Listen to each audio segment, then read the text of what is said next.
আজকের রেসিপি মুচমুচে মাশরুম পকোড়া। নমস্কার বন্ধুরা, তোমাদেরকে সাথে নিয়ে পাশে নিয়ে আবারও আজ হাজির হয়েছি একটা নতুন রেসিপি নিয়ে। আজকের রেসিপি হচ্ছে মুচমুচে মাশরুম পকোড়া। এই মাশরুমের অনেক রকমের রেসিপি তো তোমাদের সাথে আমরা শেয়ার করেছি। আজ আমরা তোমাদের সাথে শেয়ার করব মুচমুচে মাশরুম পকোড়া।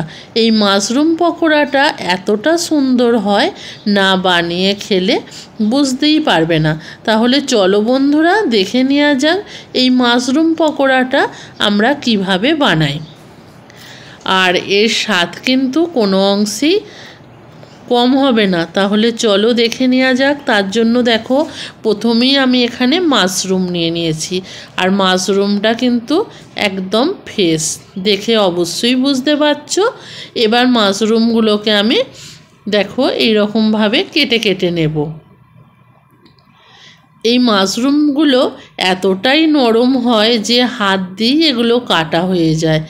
আর যখন গরম জলের মধ্যে এটা দেয়া হবে, একদমই নরম হয়ে যাবে এই মাশরুমটা। মাশরুম কষা আমি আমার চ্যানেলে দিয়ে দিয়েছি, তোমরা সেটাও দেখতে পারো। আর এখানে দেখো গরম জল করে নিয়ে চলে এসেছি। আর গরম জলের মধ্যে দিয়ে দিলাম লবণ আর হলুদ, দিয়ে ভালোভাবে জলটাকে মিক্সড করে নেব একটা চামচ দিয়ে। আর কেটে রাখা মাশরুমগুলো এবার এই লবণ হলুদ জলের মধ্যে দিয়ে ভালোভাবে ডুবিয়ে রাখবো। এর ফলে মাশরুমটা খুব সুন্দরভাবে নরম হয়ে যাবে। আর এদিকে দেখো একটা বাটি নিয়ে নিয়েছি, বাটির মধ্যে নিয়ে নিলাম 1 বাটি বেসন, আর হাফ বাটিরও একটু বেশি নিলাম কর্নফ্লাওয়ার। তোমরা এখানে কর্নফ্লাওয়ারের বদলে চালের গুঁড়োও ব্যবহার করতে পারো। আমি এখানে দিয়ে দিলাম স্বাদ মতো লবণ, আর ঝালের জন্য দিয়ে দিলাম গোলমরিচ গুঁড়ো। আর এখানে কালারের জন্য দিচ্ছি কাশ্মীরি রেড চিলি, আর ম্যাগি পাউডার দিয়ে দিলাম 1 প্যাকেট। দিয়ে সব কিছুকে খুব সুন্দর করে মিক্সড করে নেব একটা চামচ দিয়ে। এবার অল্প অল্প করে জল দিয়ে একটা থকথকে ব্যাটার তৈরি করব।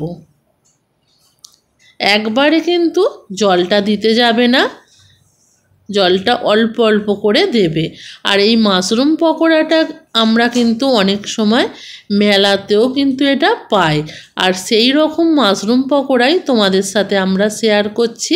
তোমাদের ভিডিওটা খুবই ভালো লাগবে, তোমরা শেষ পর্যন্ত দেখো বন্ধুরা।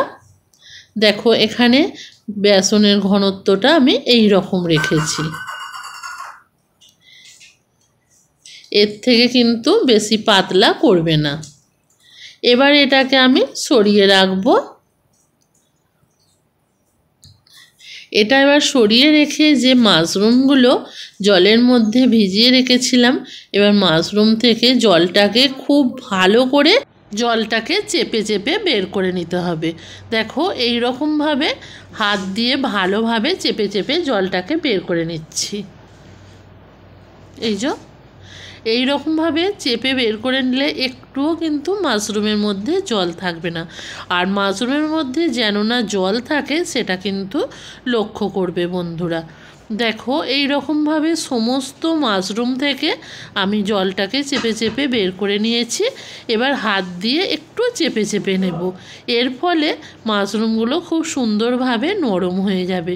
আর দেখো হাত দিয়ে একটু কেটে কেটেও দিচ্ছি, কারণ মাশরুমের যে গোড়াগুলো হয় সেগুলো একটু মোটা মোটা আছে, তার জন্য একটু হাত দিয়ে কেটে কেটে দিচ্ছি। সব মাশরুমটা ঠিক করা হয়ে গেছে। এবার মাশরুমের মধ্যে বিভিন্ন রকমের উপকরণগুলো দেব। এখানে প্রথমেই দিয়ে দেব 2 পিস পেঁয়াজকে কুচি করে দিয়ে দিলাম। আর এখানে 10 পিস মতন কাঁচা লঙ্কাকে কুচি করে দিলাম।